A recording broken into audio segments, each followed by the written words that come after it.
அம்மாம்மா வந்திருக்கம்மா. எல்லாரும் எப்படி இருக்கீங்க? நல்லா இருக்கீங்களா? இன்னைக்கு என்ன சாப்பாடுன்னு பார்ப்போம் வாங்க. பாருங்க, கொஞ்சமாக சாதம் வச்சுருக்கேன், அதனால சூடாக இருக்குது.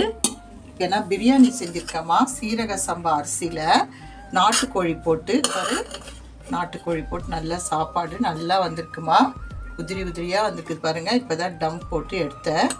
நல்லா இருக்குது பாருங்கள். கறியெல்லாம் நல்லா வெந்திருக்கு. இன்றைக்கி அம்மம்மா வீட்டில் நாட்டுக்கோழி பிரியாணி.